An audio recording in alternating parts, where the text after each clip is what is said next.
Hello everyone, welcome back to your YouTube channel for creative studies. आज इस session के माध्यम से हम लोग देखेंगे बीपीएससी 144 के लिए इंपॉर्टेंट क्वेश्चन विद आंसर को। जैसे कि गाइस आप स्क्रीन पे देख के आप समझ ही गए होंगे कि इसमें जो ना आपके असाइनमेंट के क्वेश्चन को एक्सप्लेन किया जा रहा है। इससे पहले देखिए और भी क्लासेस बीपीएससी 144 की ऑलरेडी हो चुकी है, जिसका एक प्लेलिस्ट बना दिया गया है जिसका नाम है BPSC 144 important question with answer के नेम से है, जिसका लिंक डिस्क्रिप्शन बॉक्स में और कमेंट बॉक्स में पिन किया हुआ सबसे ऊपर में मिल जाएगा।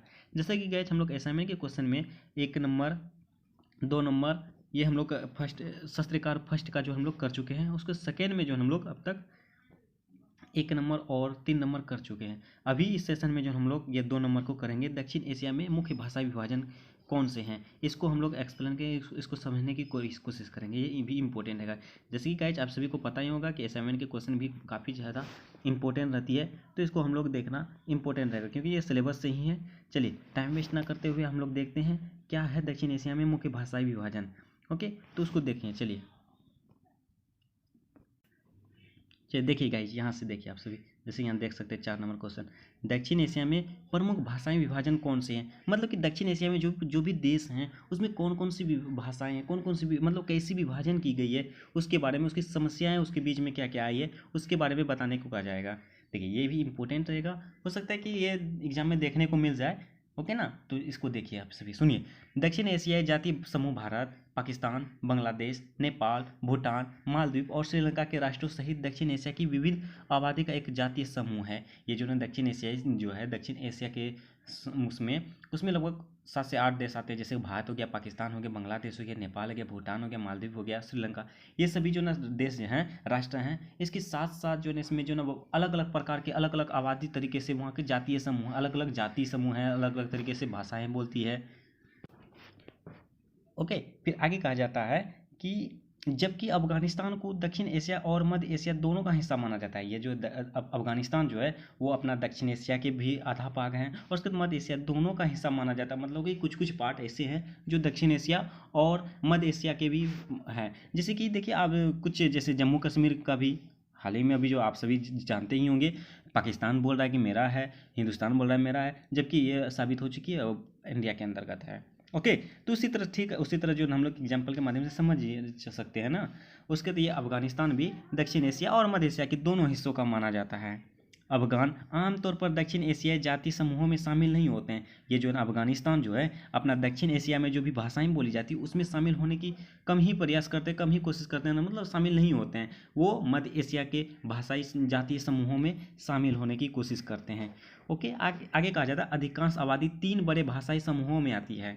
अधिकांश जनसंख्या जो है ना 3 बड़े भाषाई समूहों में आती है, जिसमें से इंडो आर्यन, द्रवियन और ईरानी, ये सभी जो ना आप भाषाएं हैं, इंडो आर्यन हो गया आपका, द्रवियन हो गया और ईरानी हो गया। ये ना ईरान के लोग जो है ईरानी बोलते हैं।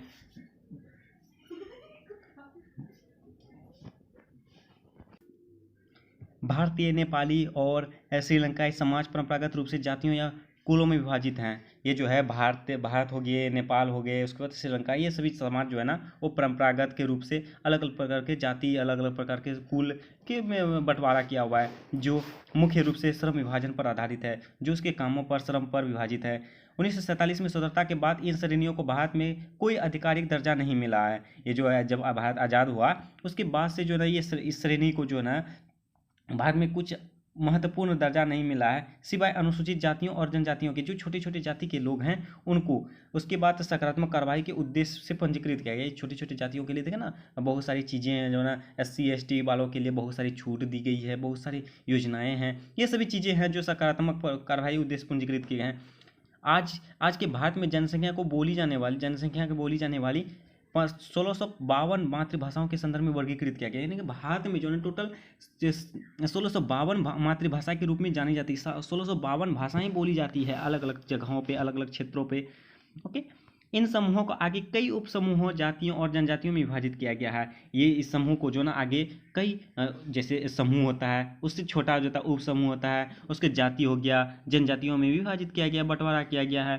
आर्य भारत, जैसे कि उत्तर भारत, पूर्वी भारत, पश्चिम भारत, मध्य भारत, मतलब भारत के चारों तरफ से जो है, उसके बाद बांग्लादेश हो गया, पाकिस्तान हो गया, नेपाल हो गया, श्रीलंका हो गया, मालदीव में प्रमुख जाति भाषाएं समूह बनाते हैं। सभी अलग अलग प्रकार के वहाँ जो ना जाति के अनुसार भाषाएं बनाई जाती है। देखिए हिंदू के लिए हिंदी टाइप का बोला जाता है, अधिकतर यही होता है हिंदुस्तान में भी। मुस्लिम के लिए वो अलग यूज करते हैं, ईसाई के लिए अलग होते हैं, मतलब अलग अलग क्षेत्र में अलग अलग जाति के अलग अलग प्रकार की वो जो ना भाषाएं बोलती है।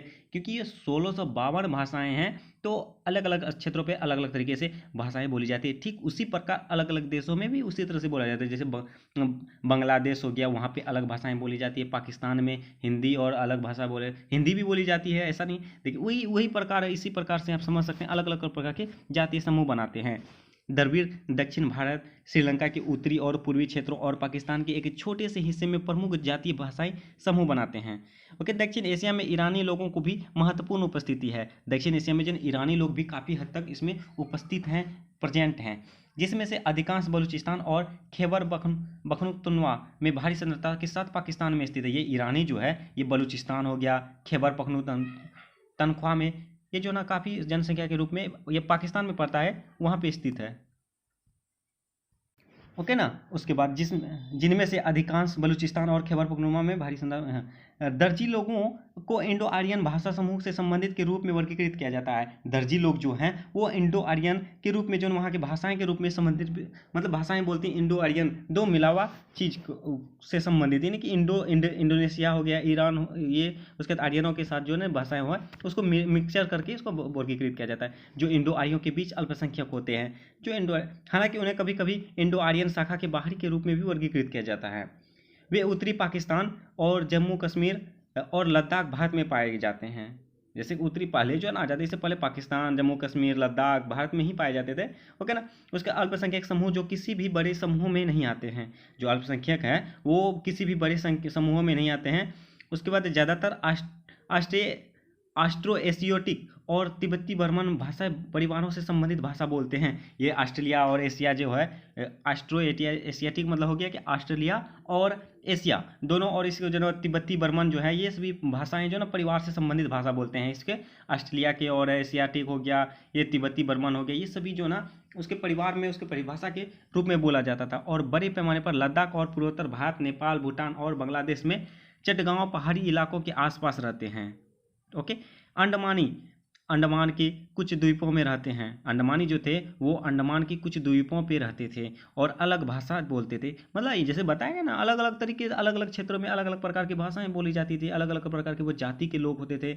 जैसे कि मध्य नेपाल में कुसुंडा, श्रीलंका में वेड्डा और मध्य भारत में निहाली जो करते हैं। ओके। संख्या लगभग 5000 लोग हैं। पाकिस्तान में हुंजा घाटी के लोग एक और विशिष्ट आबादी हैं। ओके। वे बुरुशास्की बोलते हैं, एक अलग भाषा है। ये जो ना वहाँ के पाकिस्तान के एक हुंजा घाटी जो है, हुंजा घाटी के लोग वो बुरुशास्की भाषा बोलते हैं। ये बुरुशास्की जो है एक प्रकार का भाषा है, जिस तरह हिंदी इंग्लिश हुआ उसी तरह हुआ बुरुशास्की एक प्रकार का भाषाएं हैं। ओके। दक्षिण एशिया में विभिन्न जातीय समूहों की परंपराएं अलग अलग है। दक्षिण एशिया में जो है जिस तरह से जाति हैं, जाति समूह हैं, ये अलग अलग उसकी परंपराएं हैं। जैसे हिंदू में अलग प्रकार परंपराएं हैं, सिख में अलग हैं, मुस्लिम में अलग हैं, ईसाई में अलग हैं, जो बाहरी संस्कृतियों से प्रभावित है। विशेष रूप से दक्षिण एशिया के उत्तरी पश्चिमी हिस्सों में और सीमावर्ती क्षेत्रों और व्यस्त बंदरगाहों में, जहां बाहरी संस्कृतियों के साथ संपर्क का स्तर अधिक है। इन क्षेत्र के भीतर बहुत अधिक आनुवंशिक विविधता भी है। ये सभी जो क्षेत्र हैं, सभी क्षेत्रों में अलग अलग प्रकार के आनुवंशिक तरीके से विविधता है, अविभाजित है, अलग अलग प्रकार के हैं। उदाहरण के लिए हम लोग समझ सकते हैं दक्षिण एशिया के उत्तर पूर्वी भागों के अधिकांश जातीय समूह आनुवंशिक रूप से पूर्व या दक्षिण पूर्व एशिया के लोगों से संबंधित है। ये जो दक्षिण एशिया के लोग हैं, दक्षिण एशिया में जो भी अंतर्गत जो है जो भी राष्ट्र आते हैं, उससे जो वह उत्तर पूर्वी भागों के जितने भी जाति समूह हैं उसके रूप में हम ये पूर्व और दक्षिण पूर्व एशिया के लोगों से संबंधित है। ये दक्षिण एशिया में जो भी देश पूर्व के पूर्व में आते हैं, दक्षिण में आते हैं, ये पूर्व एशिया के लोगों से संबंधित हैं। समझ सकते हैं। जैसे दक्षिण एशिया के अंतर्गत जैसे जो सब राष्ट्र हैं, उसमें से जो राष्ट्र सबसे पूर्व दिशा में है और दक्षिण दिशा में है, यानी पूर्व और दक्षिण, ये जो है आपका पूर्वी एशिया से लोगों से संबंधित है, मतलब उसके करीब ही है पूर्वी एशिया। ठीक है, तो इससे संबंधित है, उसकी भाषाएं जातियाँ बोली जाती है। उसके बाद आनुवंशिक रूप से अलग थलग समूह भी हैं। ये जो है आनुवंशिक रूप से अलग अलग प्रकार के समूह भी हैं, जो अन्य समूहों से आनुवंशिक रूप से प्रभावित नहीं हुए हैं। जैसे कि अंडमान द्वीप समूह से जरावा लोग दक्षिण एशिया में सबसे बड़ा जातीय भाषाई समूह इंडो आर्यन है, जिनकी संख्या लगभग 1 बिलियन है। ये जो है ना इंडो आर्यन की जनसंख्या लगभग 1 बिलियन है। और सबसे बड़ा उप समूह हिंदी भाषाओं में वे मूल वक्ता है, जिनकी संख्या 470 मिलियन से अधिक है। इसके बाद जो है ना उप समूह यानी कि आपका जो है ना इंडो आर्यन के बाद जो है आपका हिंदी भाषाएं बोली जाती है, जिसकी लगभग संख्या 470 मिलियन से अधिक है। आपका इंडो आर्यन 1 बिलियन, उसके बाद आपका हिंदी जो है 470 मिलियन से अधिक है। ओके, तो इस प्रकार हम लोग दक्षिण एशिया में जो भाषाएं के बारे में देख चुके हैं। इसके बाद नेक्स्ट क्वेश्चन आपका है 5 नंबर क्वेश्चन, जिसको हम लोग एक्सप्लेन कर चुके हैं, शायद 3 या 4 यूनिट में ये है दक्षिण एशिया में मीडिया की भूमिका। हम लोग अच्छी तरीके से इसको देख चुके हैं। इससे बेहतर वहाँ पे है वो ऑफिशियल है, और इग्नू का ऑफिशियल हम लोग नोट से हम लोग कवर किए हैं, तो उसको देख लीजिएगा, ठीक है ना। तो इस प्रकार आज के सेशन में भी बस एक ही सवाल को रहने देंगे। उसके बाद देखा जाए तो आपका असाइनमेंट में भी जो भी इम्पोर्टेंट था वो सारे हम लोग कवर कर चुके हैं। तो आप सभी जो ना सारे के सारे क्लास करके चले जाएं तो ये सफिशियंट रहेगा। ओके ना, हम लोग देखिए 5 सवाल को कर लिए। ज़्यादातर देखा जाए तो इस सब्जेक्ट में जो ना 5 के अंतर्गत जो भी क्वेश्चन आते हैं इसी में से देखा जा रहा है। मैंने सारे क्वेश्चन को, सारे सब्जेक्ट को एनालिसिस भी किया है, सारे सब्जेक्ट को मैंने देखा है। ओके ना, तो आप सभी जो ना सारे के सारे क्लास कर लीजिए तो ये सफिशियंट रहेगा आपके लिए। ओके, उसके बाद चलिए, और जो भी चैनल में न्यू है प्लीज़ चैनल को सब्सक्राइब कर लीजिएगा, बेल आइकन को जरूर हिट कीजिए, और वीडियो पसंद है तो लाइक कीजिए, कमेंट के में जो भी डाउट हो डाउट पूछिए, और अपने दोस्तों को भी शेयर कीजिए। चलिए मिलते हैं नेक्स्ट सेशन में, तब तक के लिए थैंक यू।